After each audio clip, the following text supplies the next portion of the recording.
All right, guys, welcome to BlockHeads October of 2024. We have Dr. Katsir here from Israel, so we thank him very much for his time. And if you open that window over to his side there, it'd probably be nighttime out there. But we greatly appreciate his time today. So today we are going to be talking to him about pediatric emergency nerve blocks and kind of how that has a different color and spin to it compared to what we've been talking about thus far in adult emergency medicine regional blocks.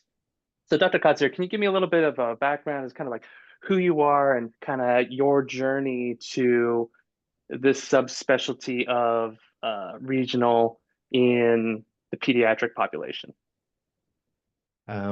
So I'm pediatric emergency physician from Israel, and I was working both in Israel and in Sweden, um, in some of the largest pediatric EDs in both countries.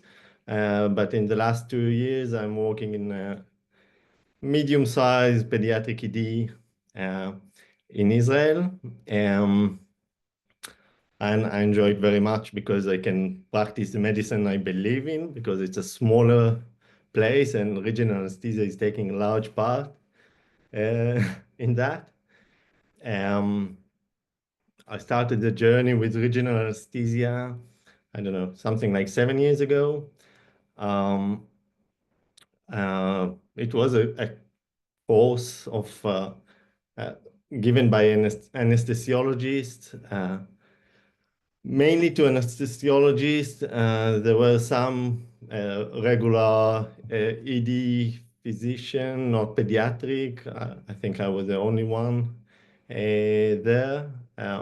It's not anyway in Israel. It's not a very popular thing to do in the pediatric ED because of all the um, challenges performing that in small children.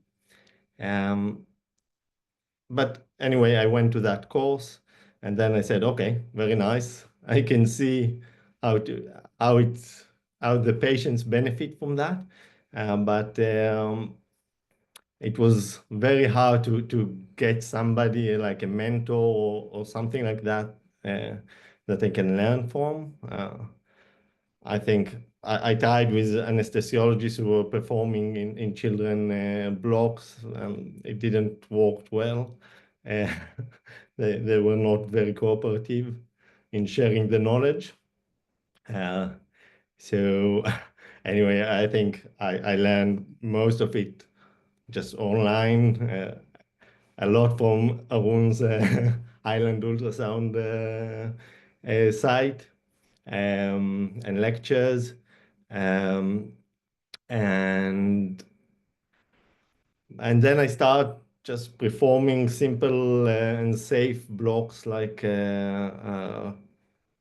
peripheral, like forearm blocks, ulnar, median. Went to supracondylar radial and slowly developed all the rest when I gain experience. And now, maybe I will share like a case that changed my perception in regional anesthesia. It was something like 5 years ago.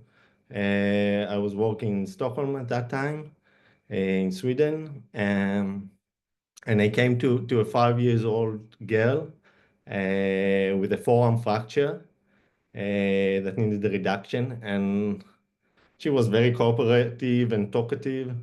Uh, but I was practicing fracture reductions on brachial plexus blocks before that many times, but not at that age. I didn't thought she will be cooperative with that, so I went directly to suggesting doing a sedation and fracture reduction under the sedation. And once she heard that she's going to be sedated, she became frantic, just crying all the time that she doesn't want me to put her to sleep, in her own words.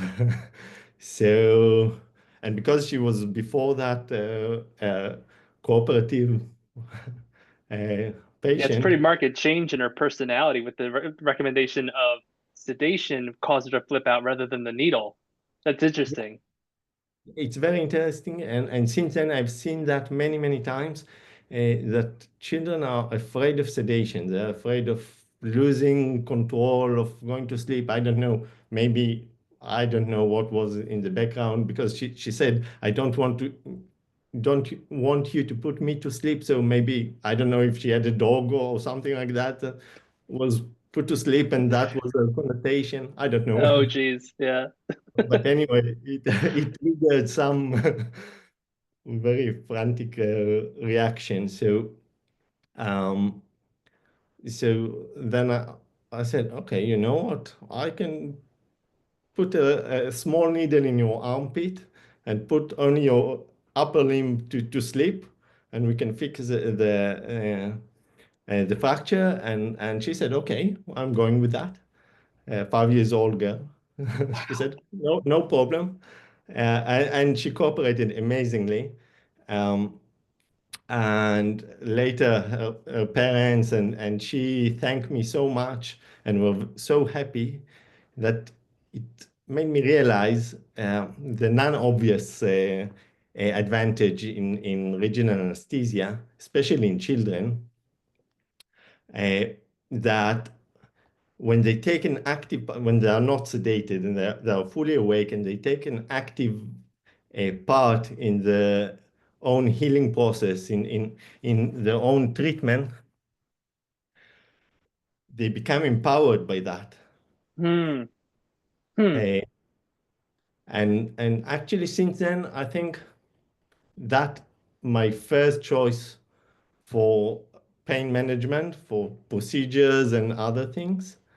So I always, if the child looks like a cooperative child, I suggest it as the first choice at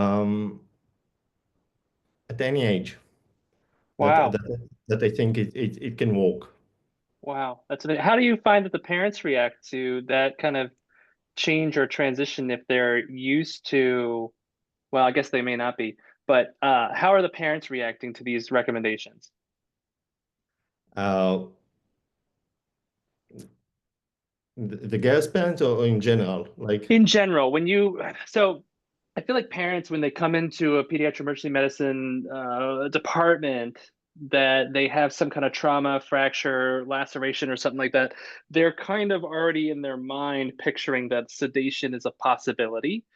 I don't yeah. know if that's part of general public knowledge. Maybe, maybe not. But when, like, yes, they were super satisfied in this particular 5-year-old's situation. When you say it in general to parents, it's like there's these two ways we could do this. We could do a needle injection or we could do sedation. How do the parents react to that conversation? So sometimes they're stressed. It's part of my in the way I evaluate the patient. If because if the parents are I see that they are very anxious, uh, then maybe it will not be the first choice. But if the parents looks calm and the child looks calm, then I said, okay, we're going to do it like that. We have another option, but I think it's not as good as a block. Uh, and usually they just go with that. Hmm. So I think you're touching a very important point in both emergency medicine and communication. It is how you speak to the patient and decide what to do. In certain patients, I can have my resident go inside and talk to them, and they will never do a block. And I can come back and say, the goal is to do this. It's how you present to patients. And you, as a physician, I can tell you're a good one because you can read the room. You understand the family, the patient, and that is the right person. So I think that the beauty of regional analgesia to me is the fact that you have to decide the right option for the patient versus just sedation. And that depends on the patient, and there's no right or wrong answer. So Yeah. I think it's very valuable to those skills. You can't have an intern, a first year resident, or first year doctor do it sometimes because they don't understand what they're doing, they don't have confidence, and they don't understand the utility of it. So Yeah, I think that's awesome. Just your way of reading the room and going forward with a plan that makes sense for the patient's values and the family's values. Yeah, you kind of touched on a few of these elements already, but for the rest of the group, how would you either categorize or summarize what's different about performing blocks in children versus performing blocks in adults? Uh, I do exclusively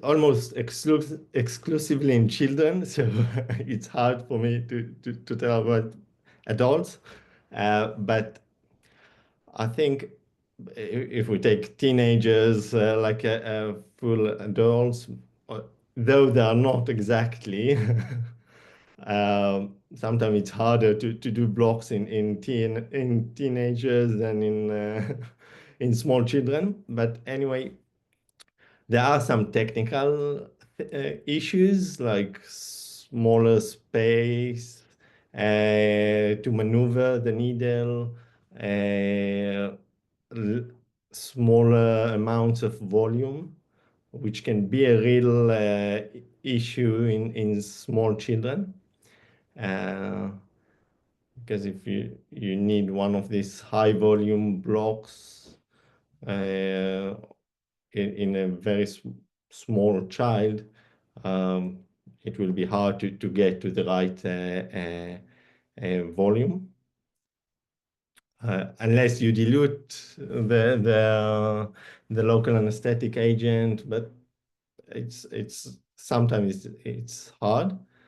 And then there are all the challenges related to fully understanding and cooperation with the block. So when I go to a child, I don't know, sometimes I do blocks in 1 year old children, then and sometimes even fully awake or with some kind of flight sedation like midazolam, peros, midazolam. But then I have to distract the patient attention, and I have to um, have the parents as part of the team in order to distract the patient attention. can I ask a couple technical questions, Dan? Just one, I think you bring up a good point of sedation, and I haven't done a lot of pediatric blocks. When I was in Toronto, they mentioned your name repeatedly. So they're all very excited about your work. One is, do you ever use ketamine as a sedative for the block? I use that in adults when I do a lot of brachial plexus blocks. I use low dose ketamine. Do you generally use a benzodiazepine, or have you used ketamine before? So if I need to have just a light or sedation, usually I use benzodiazepines, Okay. mainly midazolam, Yeah. and sometimes inhaled nitric oxide. Mm. And in some cases, I used ketamine, low Okay. dose ketamine, but Okay. not regularly.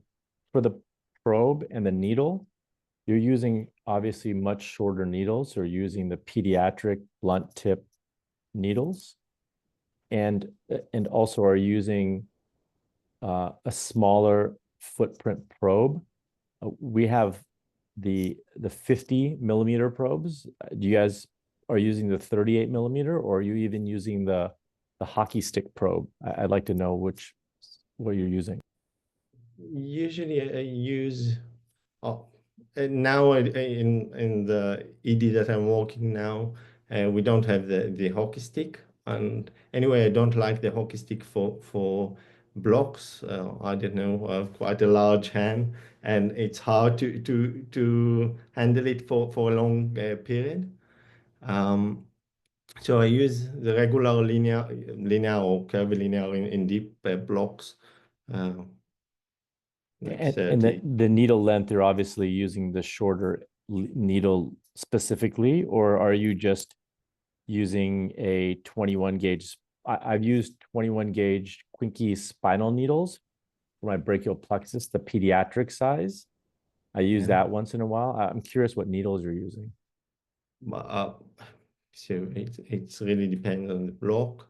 For forearm blocks, which are I do it very quick and like and there are not a lot of structure that you can damage, and so I use regular, not blunt, like cutting edge needles. But for all the rest, I use ultrasound blunt end needles. Um, and then I do like just filtration of the skin before with a fine needle, and then go with the ultrasound blunt end.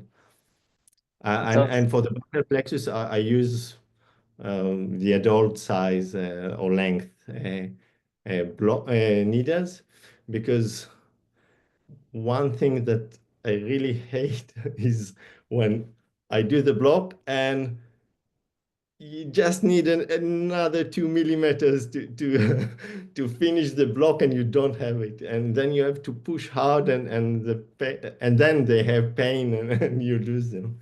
So that's good. That's Thank good to you. know. Dave Martin had a question for you. Hey, thank you so for joining us. just I just had a question regarding considerations about local anesthetic systemic toxicity. Since I know a lot of some of the reports of the incidence of it, it's not very common, but when I've read in pediatrics, it's potentially more common, potentially because of a smaller body surface area. So I'm just wondering what considerations, if any, we have to do in terms of calculating total dosage, what you like to use in terms of your anesthetic. And then again, also just smaller areas where we're infiltrating. Is there resources for like total volumes for some of the blocks that we're used to using larger volumes in adults? So I use a dose per kilo, the amount that the dose that is allowed, up to that. Many times I don't need to get to that amount, but then it's, I don't know, with lidocaine I use 4.5 or 5 milligrams per kilogram.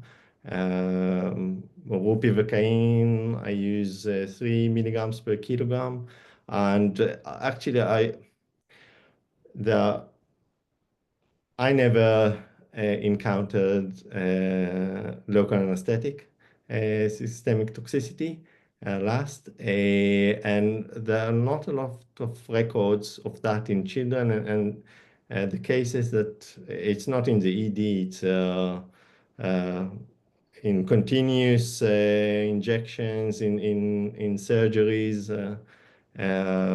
mainly spinal surgeries or spinal injection. So I'm always ready for that, and I have interlipid and everything. But except for that, I don't do anything, and I don't put in advance peripheral line, because in children that part of the thing that we are trying to avoid unnecessary pain. So usually I don't do that. Thanks. So if you give ketamine, you're doing intramuscular. I guess to go into Arun's comment in terms of sedation, when you're doing ketamine, is it intramuscular? Yeah, so if it's just as a light sedation, then I use it intranasal, uh, but I don't use it very often. So in the cases I used it, it was intranasal. I feel like midazolam is just like easier to predict, and it's got a great history in pediatrics, Yeah. whereas I think ketamine intranasal probably is a little bit more chaotic. Yeah. I don't know if Dr. Katsir, if you agree, but that was kind of my vibes. But I know a lot of us love ketamine for all the things. So Yeah. So in the cases that I use, that I do full sedation, then I use usually ketamine propofol, but then I have an IV line and everything too. Yeah. How do you find your colleagues are reacting to this practice pattern?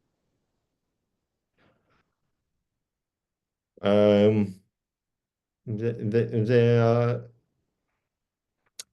I think many of the pediatric emergency physicians would like to know and practice it, but they have their own fears and from performing that in children, in awake children. So it's quite hard to get them into starting doing that.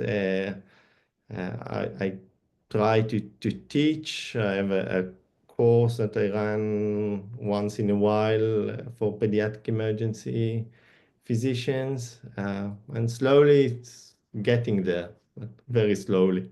Cool, cool. But you haven't been like, you didn't get called to the office or anything like that with like your director where they're like, "Oh, what are you doing? Like we don't do blocks here. Like this is not the right place. It's not the OR." Like, do you run into that at all? No, the opposite. Oh, wonderful. That's Yeah. great. I think what you said in the beginning was, I think the most important thing in this conversation, your journey, was the fact that knowledge translation was not given from other people, but learned from you from using your resources. And I think that's really the most important thing, that for us to scale, to get more pediatricians and more EM doctors to do blocks, it has to be a self-learning. It can't be handed to you and taught to you. We can help, but I think that all of us have learned blocks by using various different tools and then implementing it ourselves. And this is how I think all of us learn. And so I think it's really, really amazing that you're doing this.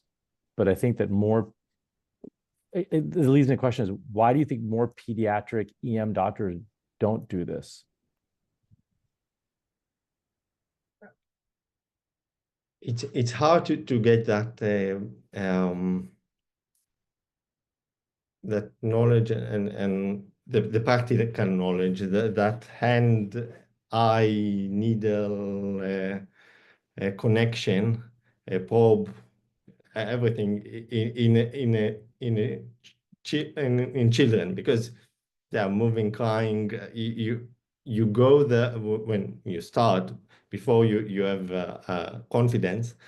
You're quite afraid of the reaction of the child and the parents, and it's quite annoying when it takes time and the child is starting to cry, and the parents get anxious and start getting annoyed by you learning doing the block on the child.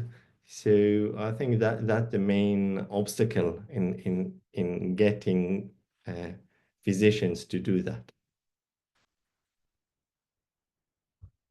But then lately, because I was starting to teach the blocks, I see that if you start with the simple ones, and not in like in adolescence, then you can quite fast have that learning curve and start doing blocks by your own. Yeah, I think this is exactly the same in adults. Go ahead. I'm sorry, Jamie. Go ahead. It's Brian. I just had a question. I said, do you find that you have increased success with either a topical anesthetic beforehand, base skin level, or using a J-tip of some kind of intradermal anesthetic before? Yeah, I use intradermal at the beginning. When I start doing, I put some topical local anesthetic, but then usually you put it in one place and then you come back and decide to do it in another place, and you just waited like 40 minutes for it to work. So nowadays I just, if I do like intradermal injection with small needle, like a small gauge needle, and that's it.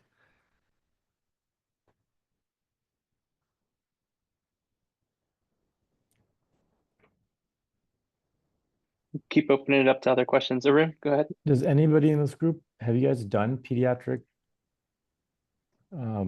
blocks? Because I know I've done a couple when I was at Brown, and it was such a long time ago. But I think what he's saying is exactly correct. It's just the fear that we have of doing it on a kid. I completely agree. But working in non-pediatric centers and being in those areas that primarily will take these patients there, just not seeing it. So we had a pediatric fellow train with us, Ashkan. He's now at Children's Hospital Oakland, and we've had some fellows go off to Toronto, and they say the same thing. They say just they're comfortable doing it now, and they do it commonly and feel that it's the same exact thing. It's just more the mindset. So I think this is in adult blocks too, because I'm sure I walked in the room 15 years ago when I was taking care of my first hip fracture, kind of nervous and unclear, and they winced a little, and I got nervous. And now I'm just like, that's normal. It's a fascial plane. You're going to feel better.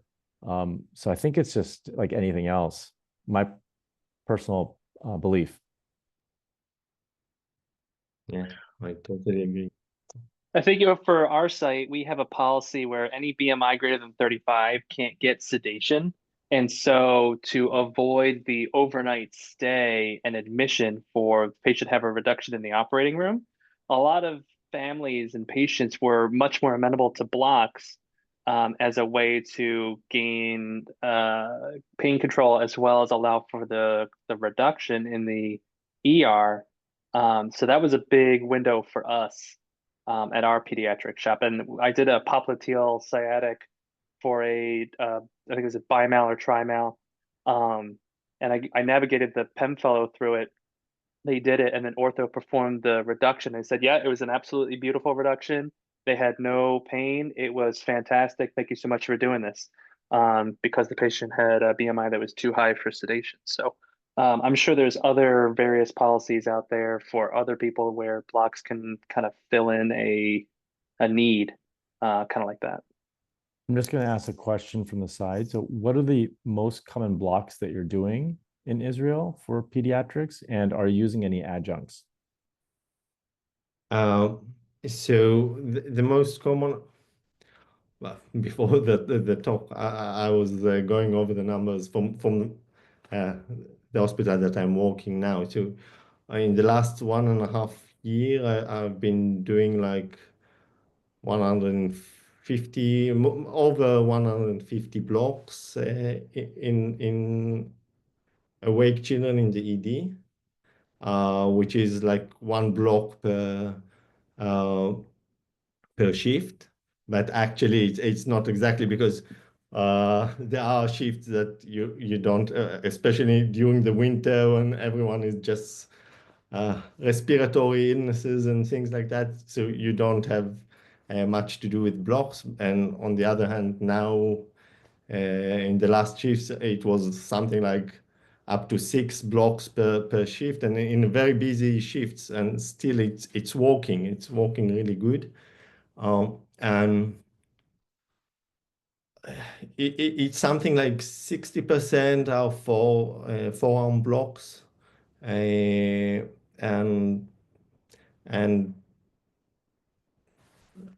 20%, maybe a little more than that, are brachial plexus blocks, and then all the rest. And I don't know if it's just because the forearm blocks are the simplest and quickest ones to perform, or that it's related to the kind of injuries that we see, because many children come, small children come with kinds of tip amputations from closing doors on their fingers and things like that. And then it's also younger patients, like from, as I was saying, like from 1 year old, that I'm doing that regularly. And then you have the older group who comes with forearm fractures and elbow dislocations and things like that. And that's quite a large group that comes to the ED. So then I do brachial plexus in those cases. Um, um, and then all the rest. Lately, I've started doing ESP to appendicitis. I know you've done that, and it's working amazing. But I have this agreement with the surgeons that I do the blocks because it works so good that I do the blocks only in children that are going to the operation room, because otherwise they don't have the tool in conservative treatment to follow because they need to see the pain. All right, we are at Amazing. time, so I appreciate everyone's time and this conversation. Dr. Kutzir, thank you so much for meeting with us. I know it's 8:30 at night over there, so thank you so much again for spending time with us. We look forward to incorporating you into our kind of family of blockheads and learning from you. If anyone has any further discussions, we'll keep the line open. I'm going to stop the recording at this point.